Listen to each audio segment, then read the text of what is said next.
Okay, Kowakujo. Kowakujo. That's probably still wrong, but I'm between two pronunciations and I'm just sticking with this one for this video, so if I'm wrong the entire time, my bad, that's my luck, sorry. After almost 60 hours, the hunt for the Kowakujo Easter egg came to a close. Now, this is surrounded by controversy with data mining and some not super ethical runs of it. I'm not here to get deep into all of that, but what I will say is that it is unfortunate and disappointing that it went down this way. We were seeing a difficult hunt unfold before our eyes to an extent we haven't seen since Black Ops 4, where an Easter egg was taking multiple days to complete. It brought attention to the game and to this map that had the community buzzing. To see it tarnished at the end is not what anyone, aside from the people who cheat, want to see. I don't want a few people who did act poorly to get in the way of what was and is a fantastic experience. Great work to the teams that got as far as they did before this went down, and great effort by those that kept coming back for more hour after hour as it dragged into days. It was great to see, and I am proud of the majority of the community for their effort. While Treyarch did make the directed mode mistake, which sparked all of this, I also want to say that they should be proud of the quest and map that they made. We will dive into all things Kowakujo today as we discuss what a standout map this has become. I wanted to address the big elephant in the room right away and get that out of the way without dwelling on it too long. This is the last time I'm going to mention it in this video. That out of the way, let's get down to it and dissect Kowakujo, the 4th DLC map for Black Ops 7. But for the first time, the 4th won't be the last. Why did we come here to Kowakujo, the fire realm of sickitude? Well, we are here to free our last Shadowsmith and get the souls of Takeo and Carver returned to their rightful homes. We find ourselves in the Temple of Takeo's family, where we do indeed have to dig into secrets, which we will talk about later. What we find when we enter the map is an absolutely delicious location surrounded by volcanoes and lava. This looks fantastic, and I feel like I'm out there on Mustafar getting a front row seat to Anakin and Obi-Wan having a showdown for the ages. I love the aesthetic of this map. Of course, all the lava, but also the general vibe of being in this Japanese temple and all the cherry blossoms scattered about is wonderful. Those same cherry blossom trees can be used to benefit the player with overhealth and temporary movement speed buffs.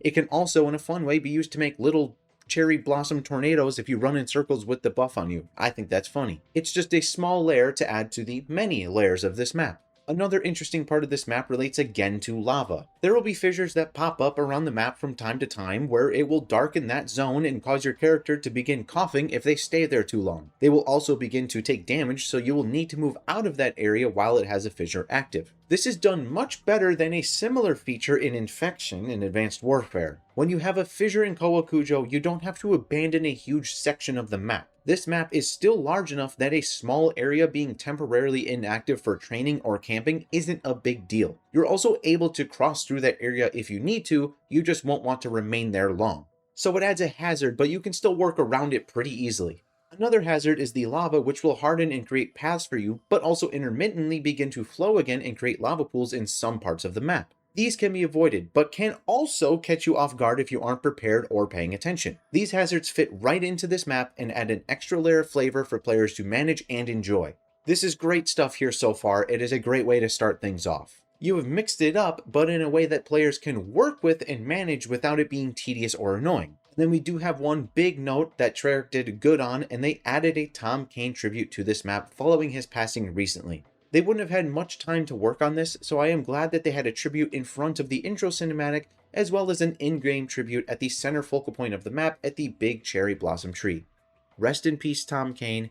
Thank you for everything. Want to know something that is not at all surprising? The music in this map slaps. The atmospheric music, and well, you know what? All of the music fits the theme perfectly. I have to imagine it was fun for the music team to stretch their legs and take on a different taste of music. Round change is great, Easter egg song is great, the boss music is great as well. As per usual, the music department is on their absolute A game. As I always do make a note of the layout of a map, I will do so as well here. This map is a great size for a map. It has plenty of space to explore without feeling too large or like any space is wasted. It is right in that sweet spot, which is hard to hit, but it is fantastic when it's met. The temple does get a little odd at first, and it can be a touch confusing, but that is only a small part, and after a few matches, you're going to have it sorted out no problem. The fast travel for the map is the wingsuit, which is a carryover from the campaign and endgame. This is where in recent times we would have had to have complained about that, because it doesn't fit zombies, it doesn't belong here, blah blah blah, it sticks out like a sore thumb. But not here. The wingsuit has been reskinned to not only match zombies, but to specifically match the map it is used in. Visually, it fits the style of this map, which is the only map it's being used on so far, so that's a great call for them to do. If they use it in the next map, unless this map is similar style, they should change it again and make it match that map. This is what the community has been asking for. We get it that some things do get pulled from other existing parts of the game for zombies to use. We just ask that they be slightly retooled or reskinned to fit when brought into zombies. They have done that here and it works, so well done, Treyarch. Not to mention, it is also a useful fast travel from the peak of the map down to the bottom, or the bottom right up to the top. Opening the map is a nice change-up where you have to capture 2 wards to open the temple area of the map up top. Along with this, until you have a ward captured, that half of the map's perks, armor buys, mystery box, and wall weapons are all disabled, which is a nice change-up. We have obviously in the past seen power locking out perks, but having it be a part of locking wall buys and making the start of the match a little harder, especially in Cursed where you can't just spawn with whatever you want, that's a fun addition. Pack-a-Punch requires you to defeat an Oni early on, which is tough and fun, and then you feed the World Seed, which gives you Pack-a-Punch. All good on that front. At this point though, the map is open to you and we can move on to the next segment of the video. As you play and progress, you will eventually be greeted by a familiar foe that hasn't been seen in a few years with assault waves. Welcome back, Firebase Z, I guess. I never expected to see these come back, and I definitely didn't think I'd be saying I prefer the version from Firebase Z. Sure, it is cool that Nyxara is there during these assault waves, but the waves themselves are a bit clunky in their implementation. There is a large delay timer between it spawning and when it actually begins, so if you get there quick or you're already in that area, you can have upwards of a minute with nothing to do. Then the wave happens, and until about round 50, they're a complete breeze. Turn on the sniper trap, kick back and relax, there isn't much you have to directly do. Once you start getting beyond about round 50, they start throwing Onis into these rounds and really ramp up the enemies. It goes from pretty boring to kind of overbearing rather quickly. I think a happy medium would be nice and help make these rounds not feel so jarring. If you do fail, which I did force to happen out of curiosity, you will be pushed back towards the nearest ward flag and have to defend that. If you fail again, it is a total failure and you'll have to recapture the flag to reactivate the wall buys, box, perks, and such in that area of the map. The assault wave is really the one thing I could criticize about this map if I'm being honest, and it's by no means a deal breaker. These rounds are the epitome of a fine special wave. They aren't awful, they're not special. Some small tweaks could make them better, but overall I don't hate that they're here, they're fine. When I compare to Firebase Z, those ones tend to feel more like an event. The orbs spawn at the bottom of the hill and you have to hold the line against the hordes of zombies, and not far into the match, I believe past round 30, you will have an Orda to defend against. This makes them feel more eventful, and even still they aren't super exciting. Nyxara being there in these new assault waves is cool, I guess, but she's just kinda chilling and lobbing the occasional fireball. I probably would have preferred a typical special round, but I give props to Treyarch for going out and trying to mix it up. The good news is that it ended up being fine, and it doesn't at all hinder my overall enjoyment of the map. It just doesn't stack on to the many things I do love about this map. Now though, it's time to get back to the glaze fest that's going to be the rest of this video. What kind of enemies are we seeing here inside Kowakujo? Of course, we have the base zombie, but like much of Black Ops 7, Treyarch has done a great job of changing how they look to match the map you are playing in. The same applies to the armored zombies, who are also made to fit the theme. Fantastic work that actually makes it fun to look at the zombies and investigate all the different designs. Beyond that, we have added another elemental zombie now with the Scorched zombies. These guys can be spawned or will be a normal zombie converted into a Scorched zombie if they stay in the lava too long. They have a bit more health and will cause a burn effect if you stay close to them for too long. They are solid enemies that fit the map. Do I really need to add that last part? They're on fire, the map's on fire. I hope not, but I did anyway. We also have the return of Hellhounds, which we haven't had in a round-based map since Firebase Z, and they were only used during a quest step. Otherwise, they were an Outbreak in MWZ, so it's been a while, and I'm glad to see them return here and have the effect of dropping fire pools after dying. Some people may be upset to see these return since we have seen them many times before, but that isn't a problem that I have. When it comes to zombies, we of course like new content. We want new content. I am the same way, but there are a few things that I simply don't mind seeing more frequently than others because they are staples of the mode now. My best 2 examples are the ray gun and hellhounds. These are synonymous with the mode, so seeing them isn't a big deal. The ray gun especially is fine to toss into whatever map you want, so long as you pair it with another wonder weapon. Hellhounds were a huge part of the identity to zombies, so seeing them here is nice because we haven't seen them much in the last few years. You just can't do it every single time. Seeing the same enemy because you are interacting with that enemy all the time, that does get tiring. The ray gun, you just use it or you don't. It's not a big deal. There's usually other things you can use instead. So there is still moderation to be had, but I'm okay with the hellhounds being here because, again, it's been a while and they're a staple of the mode. They're cool. Love me some hellhounds. I am happy they're here, and just like the scorched zombies, they fit right into the map. The Oni is our final new enemy, and he is the special of the map. The Oni is part of Japanese folklore, and in this case presents as a warrior who wants to beat your ass and will mix in lightning attacks to achieve that. You did hear correctly though that he is a special enemy and not an elite. I was a little surprised they went this route, to be honest. I am personally perfectly fine with the decision, as I was growing bored of elite after elite over the last many maps through Black Ops 6 and even Cold War. Now we have had 3 in a row with specials and no elites, which makes the next map a great opportunity to do an elite again without it feeling oppressive. The Oni, surprisingly, even for a special, can be eliminated very quickly in most cases. He can be scary early on, and then much later into your game, during the middle of your matches, he really won't bother you too much. I like the Oni a lot. He has a great look, he's got fun attacks, he is generally fun to engage in battle, and is all around a great enemy in design and execution, possibly my favorite in this game so far. More like this will keep me happy, Treyarch. 2 quick notes relate to the new trap and the map-specific equipment. The new trap is a sick design of spectral snipers watching over an area. Even cooler is when traps are able to be upgraded, which is the case here, so another note to add to this map being sick. That isn't the only thing we can upgrade though, as this map has a map-unique equipment again, which is wonderful to see, as the community has been asking for more of this, and we have been getting it finally. This equipment can also be upgraded further than base, so again, bravo Treyarch, straight cooking out here. Now, the biggest part of this map so far is our new current topic at long last, the Wonder Weapon. I struggled hard my first time getting this thing, but that isn't a negative on the map. It just hadn't been quite figured out smoothly yet. I have to say that the first step being you tossing a cat into lava is funny as hell, and thankfully it is a cat that can handle it and enjoys a dip in the lava pool.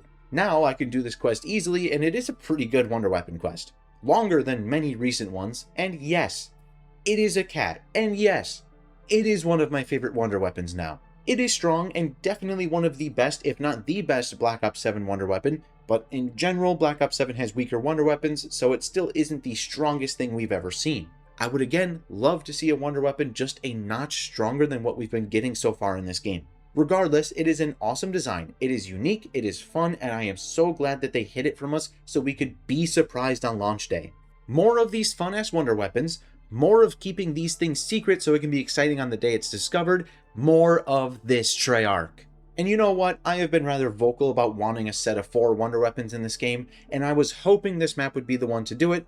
Obviously that's not the case. Here's the thing, I say they redeemed themselves of not doing a set of 4 because the Necromancer is so damn cool in its own space. If you aren't going to do a set of 4 Wonder Weapons in a map, then make the one Wonder Weapon that you put all your focus into making be dope as hell. They did that here, so I don't really mind the Necromancer. However, I still strongly want this last map to have a set of 4. Or if it is a single one, then it absolutely needs to blow everything in this game out of the water to feel like it deserves being a singular Wonder Weapon to end this game. A little side note is that they've added yet another ultra rarity classic weapon like the MP40 of Totenreich. Now we have the PPSH back, and it is fun to use as always. I have really liked this system of bringing in some classic weapons because it allows you to reach a power you can't otherwise have in standard zombies matches. I'm glad they went this route to avoid menu or mystery box bloat of just dumping all the Black Ops 6 guns into Black Ops 7. It already sucks to get the weapon you want from the box. More than doubling what is in there would be dreadful. So please stick to doing these ultra rarity box weapons and go back through the earlier maps to give them all one as well. At this point in playing the map, I was rather impressed so far, but I was waiting for the Easter egg to be solved. As it dragged on, I was happy, but also worried it would become more of a Revelations type of deal. Cool concept for a map and for an egg, but it drags out and is rather frustrating to do at times even after it's solved. Revelations isn't one of my favorite eggs in the world, so I was bracing for when Kowakujo was solved, and then it was, so 3 things happened. 1, I was able to hop into the map and finish it. 2, I was able to start this video, and 3, I was able to see if this map was going to be as rough as I was beginning to worry it might at that time.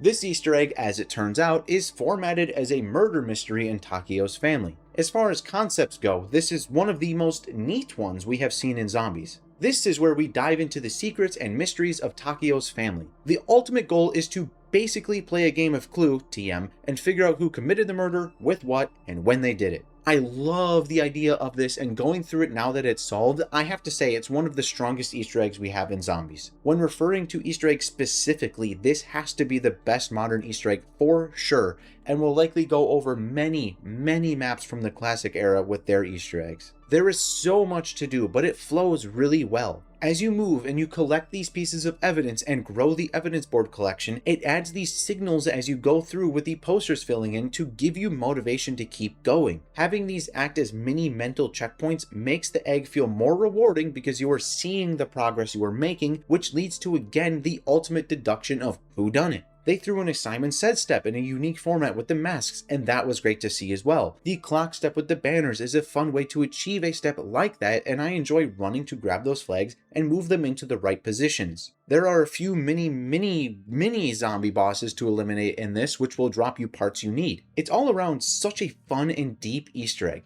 It can be daunting at first with just how much there is to do and how many items there are to collect and how many tasks there are to balance. But I strongly encourage anyone watching to give it a try. Pull up a guide, go solo, or grab some friends and go for it. This one is so fun, and while writing this, all I am thinking about is going back to do the Easter egg more times. Treyarch, you absolutely cooked with this one. I mean, well done. Once the Easter egg is complete, you naturally have to tackle the boss fight, where we do technically have a double boss fight here, sort of. You start with a mini fight against an HVT Oni with some special abilities. Nothing crazy here, but I guess it's a good temperature check to make sure you're geared up enough for the real fight with Nyxara. Use the glider one last time to head up the mountainside to the top of a volcano and enter the arena to take on our dragon friend Nyxara. This is where Treyarch can really flex how far they've come with boss fights. Yes, we've seen a dragon fight before in Zombies with Gorod Krovi, and now that we have Nyxara, it is easy for me to say that GK's boss fight with that dragon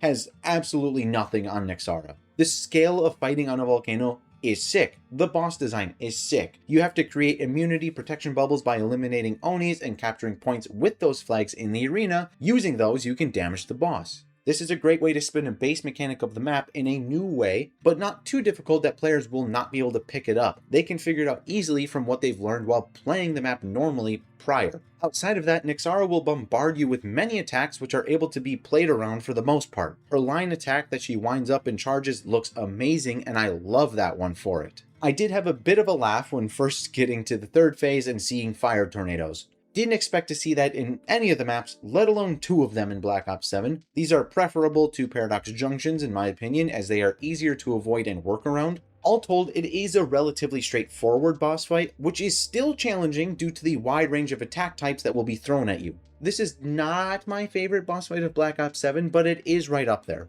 While I would still say I prefer Dravikar, that could change. The scope of that battle is so cool, but I really still don't like the spinning head step that much. Nyxara doesn't have anything that annoys me, and I love the play space. It may end up my favorite after all, who knows. It kind of sounds that way from what I am saying, but maybe my brain hasn't fully realized it yet. It is also nice to see 3 blessings be a part of this fight from saving the previous 3 Shadowsmiths. It helps make it feel like you are actually doing something as you play through these maps and getting up to this point. It is also nice that this isn't the hardest boss fight in the game, because the Easter egg does have so much going on that this is a solid level of difficulty to balance out between the 2. It isn't a walk in the park, but it isn't crazy hard after all the work you did in the Easter egg leading up to it.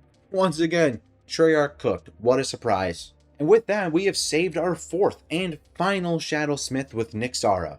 With her free, Takio and Carver regain their souls, and now our entire crew has reclaimed their souls, and they are prepared to take on the Warden, which is pretty directly stated here as the next map's goal to close this game out. If they change gears or subvert the expectations and we don't end up fighting and beating the Warden, I would be quite disappointed, but we will see what they do. Nothing to really indicate that that's happening yet. All signs point to this being the end of this specific storyline, and I think it is an appropriate time to do it and end it. Let's hope they can bring this wonderful run of maps home with a banger. My worry is that they will drag the story out longer with the Warden, like maybe he escapes or something. If you want to keep doing stuff in the Dark Ether, that's fine, but I want to see this villain arc actually wrapped up before the long break between Zombies titles. Let us wonder what could be next instead of knowing it'll be the Warden again. Still, it seems they're going to end it, but only time will tell as we wait, likely a month and a half to 2 months for the next and final map. Good news is that waiting means we have more time to enjoy this map. Is Kowakujo an S-tier map? I certainly believe it to be.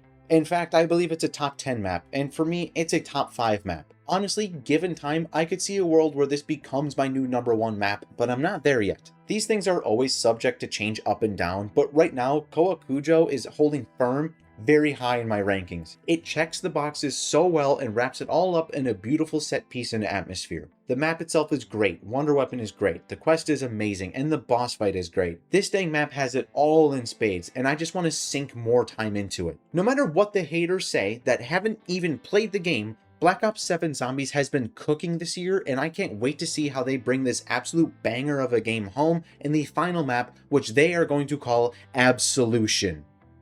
Okay, that's a total guess, but the Warden said it, and it would be funny for that to be the final map name, like an Avengers Endgame situation. If it actually is Absolution, I will likely shit my pants, but the map names have been infinitely cooler than that in Black Ops 7, so I by no means expect that to be even close to the map name. Either way, I'm looking forward to it, and Kowakujo is a fantastic map to keep us busy until then. One more thing before we head out here is a prediction for the final map that I'd like to hear from you guys about on. Are we going to see any new perk, field upgrade, or ammo mod? Will there be a mix of those, or one of each, or absolutely nothing? I sure hope they add something, but I am certainly getting worried about it, and I hope they give us some more goodies before ending this game. Anyways, that is it for this video, and now we have Kowakujo to go love on and play over and over. What have you thought of this map so far? Have you freed Nixara? Are you excited for the final map of Black Ops 7? Let me know in the comments below. I also opened up a Discord server for my YouTube channel here, so if you want a spot to hang out and talk zombies or general gaming things, then hop on in. Once Black Ops 7 is done, I will be using this server to return to older Call of Duty game modes, and if you're interested in going back to things like survival modes or extinction, then join and I will see you there. The link is in the description. Thank you all for watching. Until next time.